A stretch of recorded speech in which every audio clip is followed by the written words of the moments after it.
Yo, what's up guys? It's your Sonicsta, and welcome back to a new video. And yes, the little mini series thingy has returned. Versus videos are back. The last one I did was with pointing out the obvious, and you guys really seemed to like that, so I decided I'm gonna bring it back, but do it with the game that I have done a Let's Talk podcast on, and that's gonna be Sonic Adventure 1 and Sonic Adventure 2. And as you guys know, I do not do these alone. I do them with a partner, and today I got Sonicsta. And if you guys have not already, you guys gotta check out Sonicsta. He's an amazing YouTuber in my opinion. He does discussion videos and theory videos on Sonic games and like just Sonic news in general. Even though there are more popular YouTubers than him, I feel like he is just creeping his way up there to being one of the best, and I think he can. He's an amazing YouTuber. I'll have his link to his channel in the description. Guys, please check him out. And again, Sonicsta, thank you for being on today's video. And now I'm just noticing I may be saying your name wrong, so if I am, I apologize. Anyways, I want to throw in my quick plug right here, so make sure you guys leave a like on today's video. That is super important to the channel. It really gets the video out to more people and makes a tremendous difference. And if you're new, subscribe. I forget, we're either trying to hit 500 subscribers by the end of June or by the middle of July or the beginning of July. It was something like that, so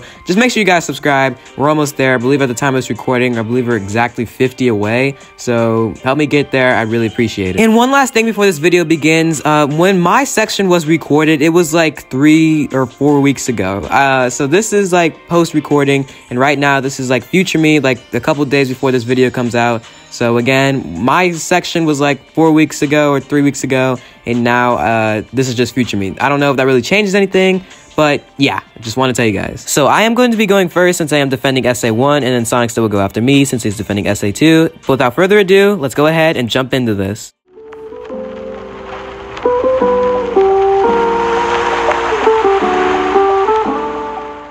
Right out of the gates here, I'm going to be 100% honest. I do think SA2 is better than SA1, and I just feel like it would be doing me no pleasure by saying all this stuff about SA1 and never saying my true opinion on both games. But when I did have the choice to choose between which one I wanted to defend, I ended up picking SA1, and there's just something in my mind that just kept going back to why I ended up picking SA1. Originally, I thought it was because I recently replayed SA1, but now it comes to mind that I personally would play SA1 over SA2, though I do think SA2 is a better game. Now let me explain. The game opens up to a title screen with the instrumental version of Open Your Heart, and that is just a rock and roll beat in my opinion. Then when you really boot up the game and you go to select your character, you were there to see that you can only play as one character, that being Sonic the Hedgehog. And when you do boot up a Sonic, you are actually introduced to one of the most iconic scenes in Sonic the Hedgehog's history, and one of the most sexual jokes and one of the most funny jokes in Sonic's history. Now, I could ramble on about the story for a long time. I will touch on it again a little bit later, but something that I do want to touch on, and usually what you buy a game for, is the gameplay. And the gameplay in Sonic Adventure 1, in my opinion, is a lot different than Sonic Adventure 2,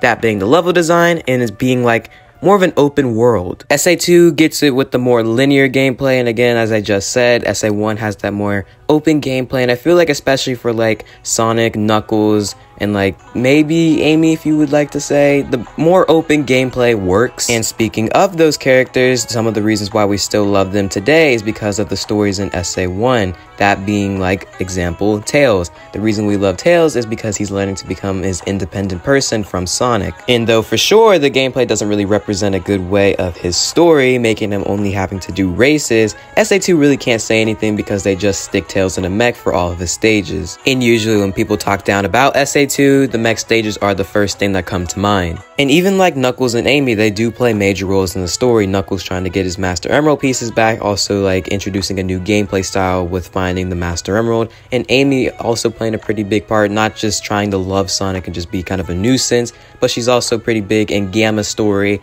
and just releasing the bird that was inside of Gamma or whatever it was. And though both character mechanics can be questionable, there is no doubt that this is amazing for a first time dipping into a 3D game and putting all these characters into one game. Alright, what's next on my script? Large the feline. Yeah, I'm not talking about Big the Cat. That would literally do me no service. And though they do elaborate on this in the next adventure title, they do have a villain in this game being E102 Gamma, seeing from the villain's perspective and having one of the most heartfelt stories in the Sonic franchise. And then when you 100% all 6 stories, you were able to play as Super Sonic against Perfect Chaos. And again, one of the most iconic fight scenes in the entire Sonic franchise, and just with Open Your Heart in the background, it all smacks, I'm telling you. And also, I do believe this game introduces Chao and the Chao garden. So I mean, one of the fan favorite things, you cannot live without the little baby Chow. Come on now. And how can I not mention this game without Takal? She's one of the most important characters in the game, and she's also somewhat of a fan favorite. She's one of my favorite Sonic characters, I can tell you that much. And it's kind of sad that we don't see her again in any game canon. And now, I only did share the dustings about this game with you guys, but that is really my defense about why Sonic Adventure is better than Sonic Adventure 2, and kind of explaining just the entire game to you guys. Now, let's go ahead and move on to what Sonicsta has to say.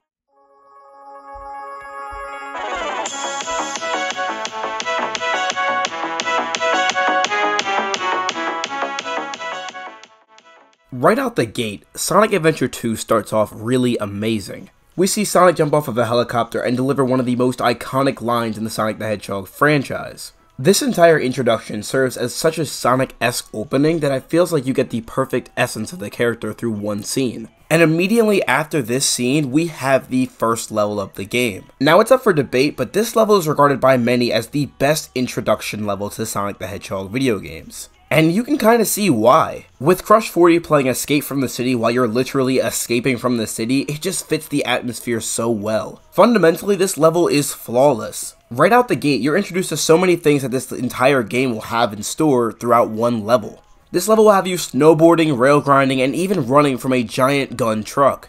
While the gameplay is a bit more straightforward and kind of more linear than Sonic Adventure initially was, I think that this game still does a great job for what it is. Adventure opened up a lot more opportunity for exploration throughout their levels, whereas Adventure 2 felt more so you were trying to get to the end of the goal rather than explore. But even still, I can make the clear argument that the level design in Sonic Adventure 2 is more succinct than that in Sonic Adventure 1. Finding those shortcuts in Sonic Adventure 2 and also taking those different pathways than you did before feel a lot more satisfying than that in Sonic Adventure 1. Not to mention the Lightspeed Dash in SA2 is a lot better than that in Sonic Adventure 1. In Sonic Adventure 1, you actually have to charge up Sonic Spin Dash, which basically kind of defeats the purpose of going even faster than before. The amount of time it takes to do a Lightspeed Dash in SA1, you might as well just keep on running anyway, because you're just going to go about the same amount of distance. Basically, the Lightspeed Dash in Sonic Adventure 1 is really counterproductive. However, I can't say the same thing for Sonic Adventure 2. Charging up the Lightspeed Dash there feels so much more satisfying, and it's really quick and to the point. Whenever I use the Lightspeed Dash, I feel like I'm actually saving time instead of wasting it. But anyway, with that aside, I feel like the gameplay for the characters really stays consistent to who these characters are originally supposed to be. Speaking of characters though, let's talk about the brand new additions to the Sonic the Hedgehog series. Those characters being Shadow the Hedgehog and Rouge the Bat. These two characters are now mainstays in the Sonic the Hedgehog franchise, as you see them almost everywhere in their games.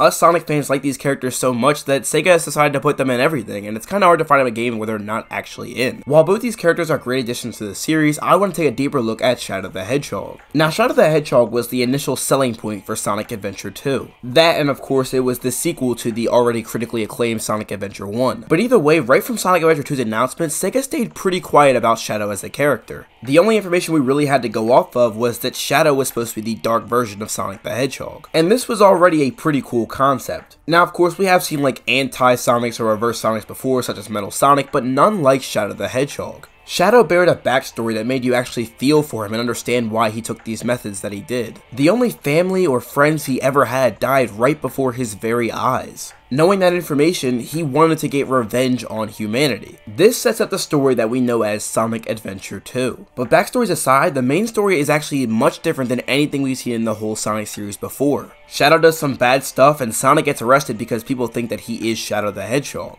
Now, was there ever going to be a time before where you thought that Sonic would actually end up in jail? But the crazy ideas don't even stop there. With the help of Amy Rose, Sonic the Hedgehog is able to bust out of jail, and right when they escape from the island, it completely blows up. Rouge the Bat turns out to be a double agent. Sonic almost dies but is able to save himself with the use of a fake emerald. Dr. Eggman for once is actually a playable character. And to cap it all off, Sonic and Shadow team up to fight against the amazing Final Hazard. This game brought a whole bunch of great concepts and ideas to the table. Some of the things brought to the table are old ideas that are expanded upon or completely new things we haven't seen before. And who could forget the iconic showdown between Sonic and Shadow at the very end? As a whole, Sonic Adventure 2 is such a great and memorable experience. The game is so fast-paced and action-packed that at no point did I ever feel as though I was losing interest. And by that I mean I felt as though there was no content in the game where I felt as though it didn't actually have to be there. With well-placed cutscenes, music, and also the gameplay being really fun and enjoyable, I feel like they do a great job of embodying each and every single one of these characters. And not to mention, Sonic Adventure 2 Battle offers a multiplayer mode. Some of your fan-favorite characters like Chaos from Sonic Adventure 1 as well as T-Cow are playable in these game modes. I felt tons of heart in this game, and also tons of energy coming from these characters. I felt well immersed in this game. Honestly and truly, I believe that Sonic Adventure 2 is a masterpiece.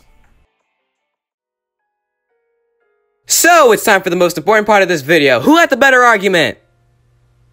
Sonicsta, he kicked my butt. I'm not even gonna lie, he did a great job. On a serious note though, what did you guys think of today's video, and which game do you think is possibly better than the other? If you do answer that question, I will be responding to every single comment that does answer that question. And again, I just want to thank Sonicsta for being on today's video. He did not have to do this, but I am super glad that he was on. And again, thank you, dude, and make sure to check out his channel, link in the description. And one last thing, I believe we only have one more video before the Sonic Tales Season 3 trailer, and I'm super excited because, man, this season is going to blow y'all away. But with that being said, I love you guys. Wear your socks.